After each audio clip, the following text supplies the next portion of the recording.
ಗೂಗಲ್ಗೆ ಹೋಗಿ KEA ವೆಬ್ಸೈಟನ್ನು type ಮಾಡಿ ನೋಡಿ, ಈ ಥರ ಮೇನ್ ಪೇಜ್ ಓಪನ್ ಆಗುತ್ತೆ. ಸೊ ಬನ್ನಿ ಕೆಳಗಡೆ ಬನ್ನಿ. ನೋಡಿ ಇತ್ತೀಚಿನ ಪ್ರಕಟಣೆಗಳು ಅಂತಿದೆಯಲ್ಲ, ಇದ್ರ ಮೇಲೆ ಕೊಡಿರ್ತಾರೆ. ಕೆಳಗಡೆ ಬನ್ನಿ. ನೋಡಿ ಇಲ್ಲಿ ಕಡ್ಡಾಯ ಕನ್ನಡ ಪರೀಕ್ಷೆಯ ಪ್ರವೇಶ ಟಿಕೆಟ್ ಡೌನ್ಲೋಡ್ ಮಾಡ್ಕೊಳ್ಳಿದ್ರೆ ಇದ್ರ ಮೇಲೆ ಕ್ಲಿಕ್ ಮಾಡಿ. ಸೊ ಈ ಥರ ಮೇನ್ ಪೇಜ್ ಓಪನ್ ಆಗುತ್ತೆ. ಸೊ ಅಡ್ಮಿಷನ್ ಟಿಕೆಟ್ ಅಂತ ಇದೆ ನೋಡಿ. ಇಲ್ಲಿ ಯಾವ ಎಕ್ಸಾಮಿನೇಷನ್ ಅಂತ ಸೆಲೆಕ್ಟ್ ಮಾಡಿ ಅಪ್ಲಿಕೇಶನ್ ನಂಬರ್ ಹಾಕಿ ನಿಮ್ಮ ಮೊದಲ 4 ಅಕ್ಷರನ ಟೈಪ್ ಮಾಡಿ ಸಬ್ಮಿಟ್ ಮೇಲೆ ಕೊಡಬೇಕು. ಹಾಲ್ ಟಿಕೆಟ್ ಡೌನ್ಲೋಡ್ ಆಗಿದೆ ಈಗ. ಸೊ ಡೀಟೇಲ್ ನೋಡೋಣ. ಮೊದಲಿಗೆ ನೀವು ನಿಮ್ಮ ನೇಮ್, ಅಭ್ಯರ್ಥಿ ನೇಮ್ ಏನಿದೆ ಅಂತ ಕರೆಕ್ಟಾಗಿ ಚೆಕ್ ಮಾಡ್ಕೊಳ್ಳಿ. ಹಾಗೆ ನಿಮ್ಮ ಫೋಟೋ ಕ್ಲಾರಿಟಿ ಇದೆಯಾ ಅಂತ ಚೆಕ್ ಮಾಡ್ಕೊಳ್ಳಿ.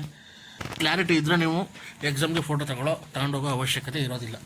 ಹಾಗೆ ಪರೀಕ್ಷಾ ಕೇಂದ್ರ ಮತ್ತು ವಿಳಾಸ ಕರೆಕ್ಟಾಗಿದೆ ಅಂತ ಚೆಕ್ ಮಾಡ್ಕೊಳ್ಳಿ. ಹಾಗೆ ನಿಮ್ಮ ಯಾವ ಪೋಸ್ಟ್ಗೆ ಅಪ್ಲೈ ಮಾಡಿದ್ರಿ ಅದು, ಸೊ ನಿಮ್ಮ ಅಪ್ಲಿಕೇಶನ್ ನಂಬರ್ ಕರೆಕ್ಟಾಗಿದೆಯಾ ನೋಡ್ಕೊಳ್ಳಿ. ಹಾಗೆ ಎಕ್ಸಾಮಿನೇಷನ್ ಟೈಮು 29 ಸೆಪ್ಟೆಂಬರ್ 2024 ಸಂಡೇ 10 ಇಂದ 12 confirm. Kannada compulsory exam. So ಎಲ್ಲ ನಿಮ್ಮ ಡೀಟೇಲ್ಸ್ ಕರೆಕ್ಟಾಗಿದೆ ಅಂತ ಒಂದು ಸತಿ ಚೆಕ್ ಮಾಡಿಕೊಡಿ. ಸೊ ಇದೇ ಥರ ಈಸಿ ಸ್ಟೆಪ್ಪಲ್ಲೇ ನೀವು ನಿಮ್ಮ ಹಾಲ್ ಟಿಕೆಟ್ನ ಡೌನ್ಲೋಡ್ ಮಾಡ್ಕೊಳ್ಳಿ. ಇದೇ ಥರ ಹೆಚ್ಚಿನ ಕಂಟೆಂಟ್ಗೋಸ್ಕರ ನಮ್ಮ ಚಾನಲ್ ಸಬ್ಸ್ಕ್ರೈಬ್ ಮಾಡಿ. Thanks for the watching.